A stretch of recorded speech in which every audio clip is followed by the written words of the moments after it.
아파트 분양만 하면 다 팔리던 호시절은 지나갔습니다. 임대 아파트조차도 분양이 안 돼서 폭삭 망했고 12개나 되는 업체들이 유치권 행사를 하고 있습니다. 서울은 자고 일어나면 아파트 가격이 폭등을 하는데 지방은 분양도 안 되고 이렇게 망해갑니다. 이 부근에는 임대 아파트를 지어놓고 일반 분양으로 팔아먹은 곳도 있습니다. 여천 석유화학단지도 위기에 빠졌고 지방 경제는 이렇게 쇠락을 하고 있습니다. 반갑습니다. 올빼미TV 시청자 여러분, 오늘은 전남 순천에 왔습니다. 여기 임대 아파트를 짓고 있었는데 불과 1년도 공사를 못하고 이렇게 유치권이 걸려 버렸습니다. 무려 12개나 되는 업체들이 공사비를 한 푼도 못 받았습니다. 그런데 아파트 부지가 너무 저지됩니다. 지금 오른쪽에 보시면은 큰 냇가가 있습니다. 이 냇가 높이하고 아파트 부지 높이하고 거의 비슷합니다. 여름에 폭우라도 온다면은 여기 냇물이 다 이 제방을 넘쳐서 아파트 단지로 흘러갈 것이고 이 지대는 전부 다 물에 잠기게 될 위험성도 있습니다. 성토를 해가지고 아파트 부지 높이를 한 1, 2m 정도만 올려도 아무 침수 피해가 없을 건데 그냥 이렇게 논에다가 바로 아파트를 지었습니다. 가수 윤수일 형님이 아파트 노래로 히트를 쳐서 데뷔를 한 지가 벌써 40년이 넘었습니다. 1982년도에 발표한 아파트 노래, 그 이후로 우리나라는 아파트가 엄청나게 돌풍을 일으켰습니다. 그렇게 잘 나갔던 아파트 공화국도 이제 서서히 무너지고 있습니다. 지금 서울의 아파트는 엄청나게 가격이 올랐습니다. 그게 경기가 좋아가지고 오른 게 절대 아닙니다. 달러도 오르고 집값도 오르고 금값도 오른 이유는 바로 경제 불황입니다. 우리나라 물가는 계속해서 오르니까 내가 만일에 현금을 그대로 은행에 계좌에 꽂아놨다가는 나중에 내 돈의 가치는 자꾸 떨어진다. 이렇게 불안한 심리가 자꾸 번지다 보니까 사람들은 이제 돈을 가지고 있지 말고 현물을 가지고 있어야 된다. 그래서 금도 사고 집도 사고 달러도 사고 가지고 있는 내 돈을 지키기 위해서 사람들은 엄청나게 고심을 하고 있습니다. 어떤 분들은 우리나라 경제 잘 나가는데 올빼미 헛소리하고 자빠졌네 이렇게 비난을 하시는 분도 있습니다. 제가 추측만 해서 이런 말씀을 드리는 게 아니고 여러분도 다 아시다시피 뉴스에 국방부 1.8조 예산이 지급되지 않아 가지고 펑크가 났답니다.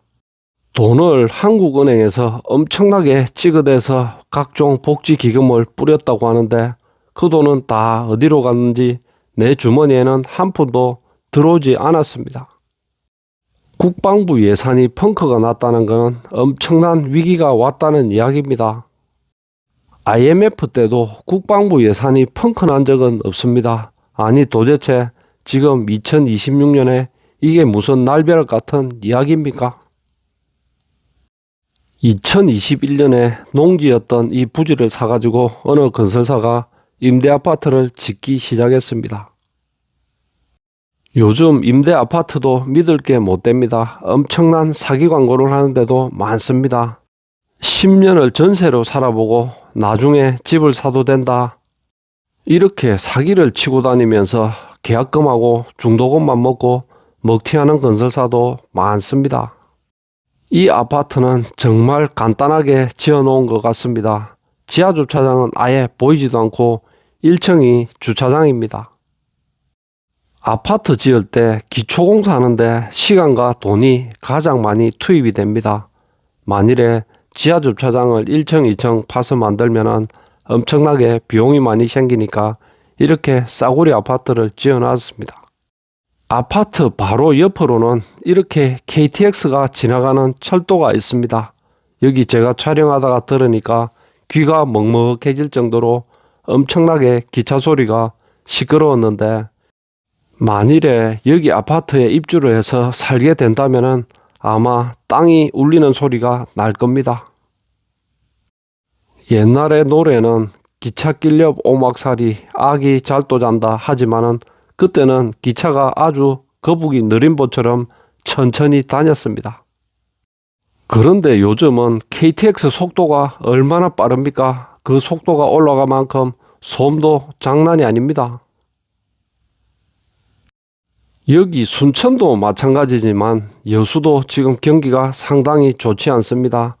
여천 화학단지 이쪽에 있는 공장들은 지금 가동을 거의 멈추다시피 하고 있으니까 경제가 잘 돌아갈 리가 있겠습니까?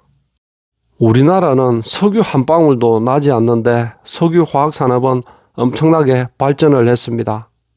석유가 나오지 않는 나라지만은 원유를 중동 같은 데서 수입을 해가지고 우리나라 석유 화학 공장에서 정유를 해서 휘발유 석유 같은 것도 해외 수출을 많이 했고, 그리고 1차 화학 재료도 많이 외국에 팔았습니다. 그런데 이제 중국에서도 엄청난 규모의 석유 화학 단지를 만들어 가지고 가동을 해서 그 제품을 덤핑으로 수출을 하다 보니까 우리나라가 가격에서 밀리는 겁니다. 그런데 중동도 이제 원유만 뽑아서 파는 게 아니고 석유 화학 단지에 123조나 투자를 해서 완제품을 팔 계획이랍니다.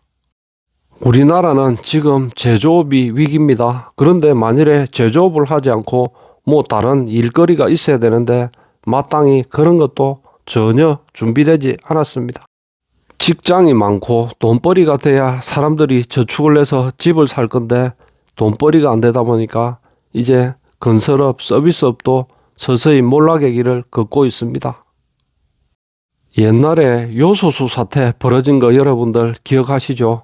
디젤 차에 들어가는 요소수가 없어가지고 품귀 현상이 일어났습니다. 옛날에 우리나라에는 요소수 만드는 공장이 많았습니다. 그런데 중국하고 가격 경쟁에서 밀려나서 결국에 문을 닫게 되고 요소수조차도 중국에 100% 의존을 했는데 갑자기 수출 제한이 되는 바람에 요소수는 우리나라에서 아주 구하기 힘든 재료가 됐습니다. 계속 이렇게 흘러가다가는 대한민국은 이제 경제적으로 중국의 속국이 될 판입니다. 저기 보이는 시커먼 새가 가마우지입니다. 중국에서 날아온 것들입니다.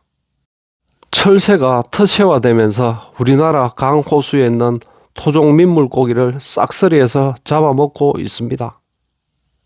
순천만 생태공원을 자랑하던 여기에도 이제 중국산 가마우지들이 접수를 했습니다. 이제 전국 어디를 가도 가마우지는 흔히 보입니다. 요즘 지방에서는 도저히 먹고 살기가 힘듭니다. 그 큰 국가산업단지조차 위기에 몰려서 사람들은 언제 회사가 사라질지도 모른다는 불안감에 사로잡혀 있습니다. 그런데 불과 3년 전인 23년도에 석유화학공단은 대규모 총파업을 했습니다. 임금 인상시켜달라고 총파업까지 했는데 결국에 성공을 했습니다. 그런데 이렇게 석유화학 산업이 몰락을 할 줄 아마 생각도 못했을 겁니다. 그렇게 강력한 투쟁을 했는데 지금은 회사가 사라질 위기에 몰렸습니다. 올빼미가 바쁜 일이 있어가지고 한 이틀 영상을 못 올렸습니다. 편집하는데 많은 시간이 걸리다 보니까 하루에 영상 하나 올리는 게 그렇게 쉽지는 않습니다. 앞으로 영상 꾸준히 올릴 거니까 많이 시청해 주시고 오늘 영상은 여기에서 마무리하겠습니다. 시청해 주신 여러분 대단히 고맙습니다.